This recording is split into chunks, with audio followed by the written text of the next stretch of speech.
গেছি কবিতার রান্নাঘরে। তো আমি আজকে চিকেন রেজালা করছি। চিকেন রেজালাটা দেখাচ্ছি। দেখো চিকেন নিয়েছি, দেখো পিসটা দেখেছো, পিসটা দেখো চিকেন রেজালার এইভাবে পিসটা করলাম। লেগ হলে শুধু ভালো হয়। তো আমি সব মিশিয়ে করেছি, হ্যাঁ সব মিশিয়ে করেছি। এই যে আমি দইটা দিয়ে দিয়েছি, এর মধ্যে দিয়ে মাখিয়ে রাখবো। আর আমি একটু চাল মগজ নিয়েছি, একটু পোস্ত নিয়েছি, আর এই যে মুড়োটা দেখেছি এটা চিনি। তো আমি আদা দেবো, একটু পেঁয়াজ দেবো, আর আমি মিক্সিতে গুঁড়ো করে নেব। এটা আমি এখন মাখিয়ে রেখে দিচ্ছি, দইটা দিয়ে মাখিয়ে রেখে দিচ্ছি। আর বাদ বাকি এটা আমি পরে দেখিয়ে দিচ্ছি বন্ধুরা, কীভাবে করতে হবে রেজালাটা পরে দেখিয়ে দিচ্ছি। দেখো বন্ধুরা, আমি এসে গেছি কবিতার রান্নাঘরে। দেখো আমি কী দিচ্ছি তেলের মধ্যে। তো প্রথমে আমি সাদা তেল দিয়ে দিলাম। তো তার মধ্যে দেবো আমি, দেখো গরম মশলা, গোটা গরম মশলা আর একটু গোটা গোলমরিচ। তো একটু তেলের ওপর দিয়ে দিলাম। দেওয়ার পরে আমি সেই পেঁয়াজটা বেটে রেখেছিলাম, পেঁয়াজটা দিয়ে দিচ্ছি। পেঁয়াজটা দিয়ে দিলাম, বাটা পেঁয়াজ।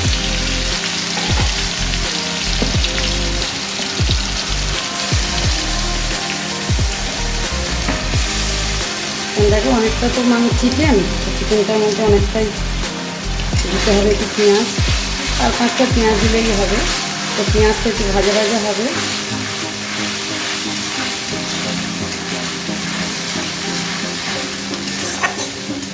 বন্ধুরা এর মধ্যে পেঁয়াজটা লেগেছিলো, একটু জল দিয়ে ধুয়ে দিলাম, কারণ পেঁয়াজটা মানে নষ্ট হবে, কিছুতে দেওয়া যাবে না। পেঁয়াজটা একটু ভাজা হবে।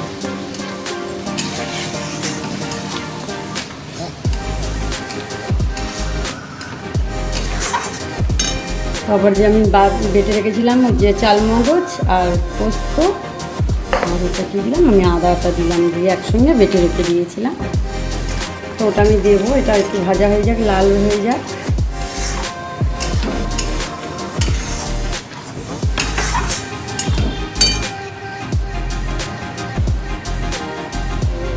বন্ধুরা আমি পুরো বসিয়ে নিয়ে আমি দেখাচ্ছি। ওরা পেঁয়াজটা দিয়েছিলাম, একটু লাল লাল মতন হয়ে গেছে। তো আমি কাজু চাল মোড়াটা এবার বাটাটা আমি দিয়ে দিলাম। দেখো বন্ধুরা এটা দিয়ে দিলাম। তো আমি সঙ্গে তো 2টো কাঁচা লঙ্কা দিয়েছিলাম, দেখিয়ে দিলাম। তো এখন গোটা গোটা লঙ্কাগুলো আমি ফেলে দেবো। শুকনো লঙ্কা রেখেছিলাম গোটা, শুকনো লঙ্কাটা ফাটাবো না, কারণ শুকনো লঙ্কাটা ঝাল হয়ে যেতে পারে, বেশি ফাটাবো না।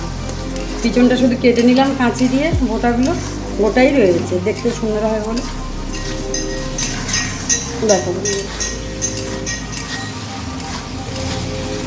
এটাকে একটু ভাজা ভাজা হবে, তেল ছাড়লে তবে আমি চিকেনগুলো এর মধ্যে দেবো। ঠিক আছে বন্ধুরা, আমি 5 মিনিট পুরোপুরি হয়ে গেলে আমি দেখব। হয়ে গেছে, দেখেছো কি সুন্দর তেল ছেড়ে দিয়েছে। দেখো ঠিক এইভাবে করবে, দেখবে জিনিসটা খেতে খুব ভালো হবে। হুড়ুহুড়ি করবে না রান্না করতে গিয়ে। দেখো কী সুন্দর মশলাটা ছেড়ে গেছে, সব ঠিক পারফেক্ট আছে তার মানে। তো এবার আমি চিকেনগুলো দিয়ে দেবো। দেখো চিকেনগুলো এর মধ্যে দিয়ে দিলাম আমি। আর দেখো, দেখছো কত সুন্দর দেখতে হয়েছে। দেখো দেখো দেখো বন্ধুরা, দেখো এই চিকেনগুলো এর মধ্যে দিয়ে আস্তে আস্তে কষতে কষতে, চিকেনে অনেক জল থাকে, মুরগিতে অনেক জল থাকে, সেই জলটা বেরোবে, জলটা শুকোবে। তারপরে আমি যে মাখিয়েছিলাম যেটা দইটা দিয়ে, এটা দিয়ে আমি জলটা দিয়ে দেবো। দেখো বন্ধুরা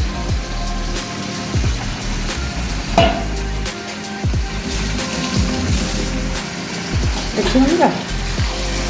তো বন্ধুরা আমি এটা বসিয়ে দিই, দিয়ে আমি আবার দেখাই তোমাদের। দেখো বন্ধুরা এটা তো কষা হয়ে গেছে।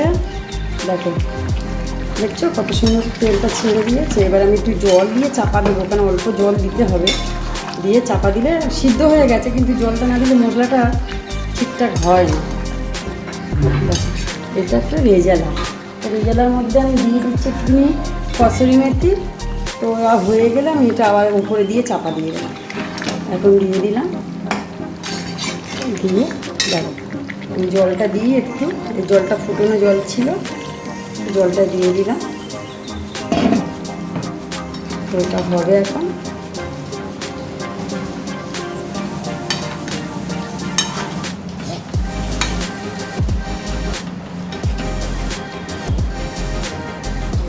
দেখছো বন্ধুরা, আমি এবার একটা ঢাকা দিচ্ছি।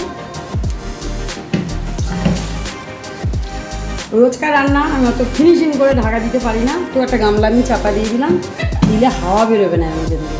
হ্যাঁ, আমার তো রান্নাঘর মানে ইয়ে করিনি, আমি রোজকার রান্না যেটা দেখাই সেইভাবে দেখাচ্ছি। তো হয়ে গেলে আমি পুরোটাই আমি এসে গেছি কবিতার রান্নাঘরে। দেখো আমার রেজালাটা হয়ে গেছে, তো এবার আমি নামিয়ে নেবো। দেখো দেখো বন্ধুরা, এই যে আমার রেজালা, দেখছো বন্ধুরা কত বেশি তো টাইম লাগলো না, হয়ে গেল। তো এবারে দেখো বন্ধুরা, আমার পাশে থেকো, ভালো লাগলে আমার সাপোর্ট করো। কবিতা রান্নাঘর, ভালো থেকো বন্ধুরা, নমস্কার।